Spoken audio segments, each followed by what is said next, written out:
Joker don't win MVP, and you put those stats next to Shay's stats, everybody gonna be like, yo, what the hell? Like, there's no chance this guy didn't win MVP. Right. So 10 years from now, that's what we're going to be saying about Jokic not winning MVP. 10 years from now. Same way we felt about Shaq and Kobe in the conversation that we just Who had. won the Like, MVP 10 years ago? I know it was Kevin Durant, by the way. But we're talking runner-up. Like, you're not going to talk about this from 10 years from now. Good, man. Did you just think of that off the top of your head? No I chance. haven't in my He didn't. notes. Oh, okay, there you go. But my point is, supposed to say yeah. the Nash-Kobe one, man. I do think if Kobe should have got that the one that Nash's second Oh. one. So And you even do the, kind of even the have Shaq certain one was situations. controversial. So there are certain scenarios where you will think, okay, this guy, but 10 years from now, I don't think. I think we'll just talk about the three Jokic already has. You know what I mean? I don't think it's going to be a situation where, like, he should have got this one, too. Fair. It's not like we're going to remember his stats from 10 years from now. There are always going to be close races for MVP. It's the greatest basketball players in the world. It's not going to be one guy every year that stands out and no one else does. That's sort of the. For some reason, though, those Nash ones are the only, like, he shouldn't have got it, right? Like, when do you think of another MVP where It's racial. Well, you said it. Canadians also. It's like a double whammy. Monday night, I don't know. We didn't even talk about this because what is there to say? But the Pelicans lost to the Pistons by 46 points. That is so many. Afterwards, Willie Green said, "We look like a team that forgot how to play basketball." Laid an egg. Whew, how's that locker room doing over there in New Orleans? It sounds bad, but this is said more often than you would know. Like, when guys have bad nights, you will hear sometimes the guys say, man, somebody took my Space Jam basketball. You remember in Space Jam, they sucked all the talent out of everybody? You will literally hear guys say that. So on a 46-point loss, don't be mad with your coach because he said it, you did it.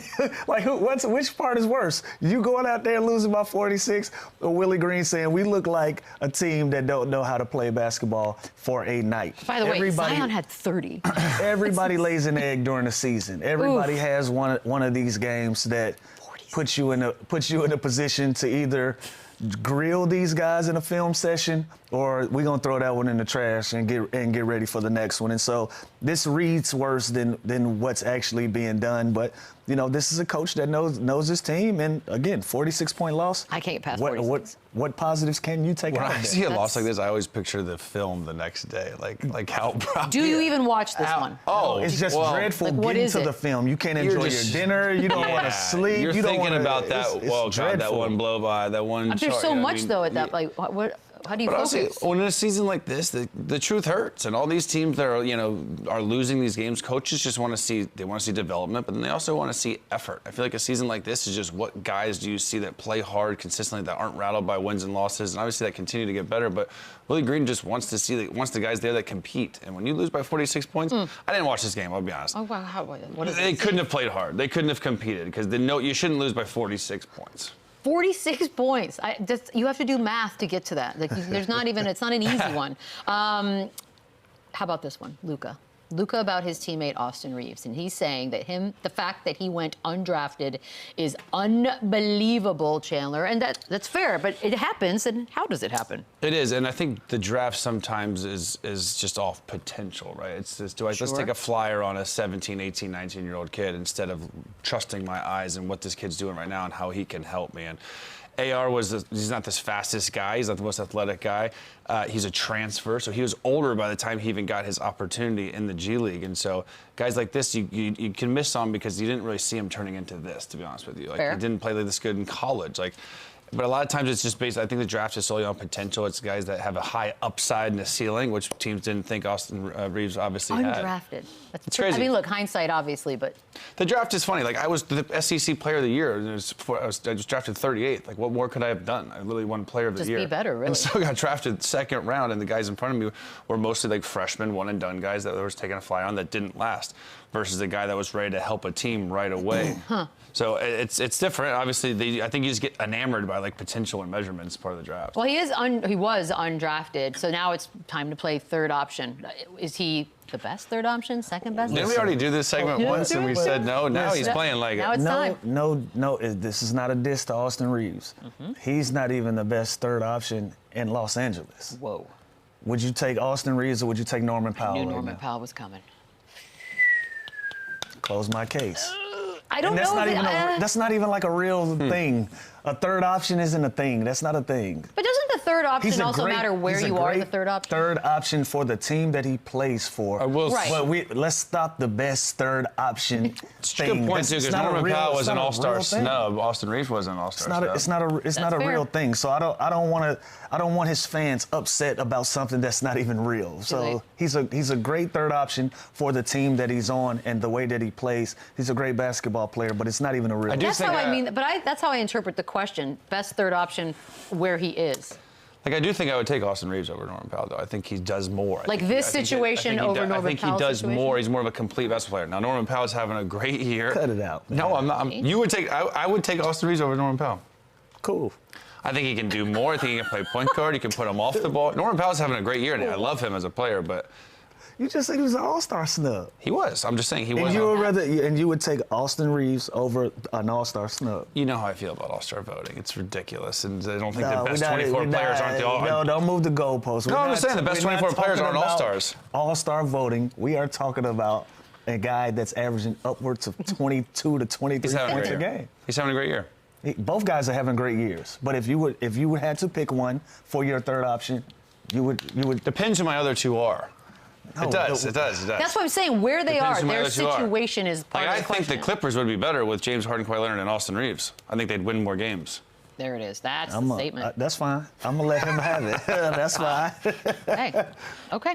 All right, let's change that. Lou. Go ahead. Theo Pinson. You're a homer with the Clippers. You're a homer with the Clippers. I'm always going to ride for the Clippers, but let's be serious here. Both guys are super talented, and on their respective teams, their impacts are felt. But one-on-one, swapping those guys, I still feel like the Lakers will be in the position that they're in, if not better, with Norman Powell. If not better. And it shows what happened with Norman Powell out of the lineup for the Clippers. It shows you what his impact is. Yeah, but when you interchange them and then say, if not better, that's different. Also, look how good Austin Reeves is without LeBron, That's just a little disclaimer. Look how good Austin Reeves is without LeBron.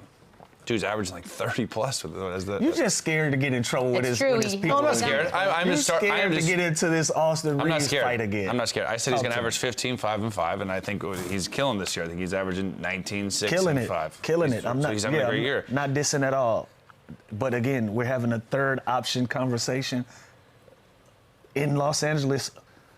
It's an argument. It's a debate. It's a good argument. Yeah, it's fair. I'm here for it. In Los Angeles alone, before we even start talking about I don't think there's a wrong answer. Any other I will ask it again before the season's over, and maybe even in the playoffs. Let's do it. Let's see what happens. Let's do it. Lou, Theo Pinson said that Pat Riley made a worse trade than Nico Harrison when he traded away Jimmy Butler because Jimmy Butler was Heat culture.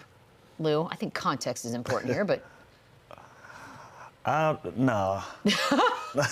Nope. No. You can't say that. Like, Nico Harrison shook the entire NBA. Shook the world with that trade, and you've seen the damage that it's done to the Dallas Mavericks. Now, I won't blame everything on it because a lot of guys got injured, but energy is real. Kinetic energy is real. That started a we're talking. Is kinetic a huge word?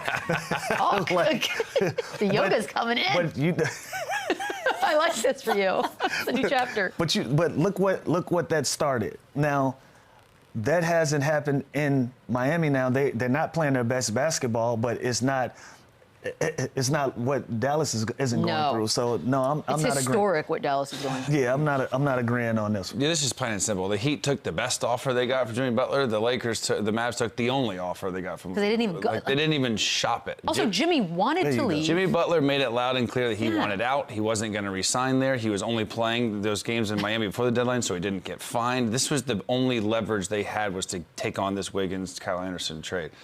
The Mavs didn't even shop Luka. They took the first thing, did this in private, which is fine. You can respect it, you can disrespect whatever. But that is the biggest difference to me, that they probably could have gotten more from Luka. Definitely. He got as most they possibly could. That's a great point. And also, you're not Heat culture anymore when you don't want to be part of the Heat. Like, it's over. You don't want to be. End of days. This one's interesting to me, Chandler. Jabari Parker pushed back on, there's a narrative out there that his NBA career is a tragic story. And his answer was basically, I made millions, took care of my family. We do sometimes get a little caught up in what we've deemed to be a winning career, I suppose. I mean, made the NBA and crushed. Like what? Like I love that so much, and it just shows like fans like shut up. You have no idea what this dude went through. You have no idea his expectations for himself. And at the end of the day, he did make millions of dollars, and he took care of the people that helped him make that and reach his dream and play in the NBA. And have a pretty good career, by the way.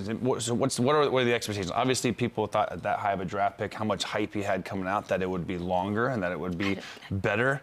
But at the end of the day, like, this dude reached his dream. He's still playing basketball for a living, and it's the best job in the world to be in the NBA. I mean, the word tragic, we need to stop. There are real times to use it. It's not tragic. This dude did what less than 1% of the world could ever even dream of doing. Like, it's not tragic. Tragic. It's like UVA saying it was tragic they didn't make it. Stop. We got to take a quick break, a little more Run It Back on the other side. Why do I keep saying UVA instead of West Virginia?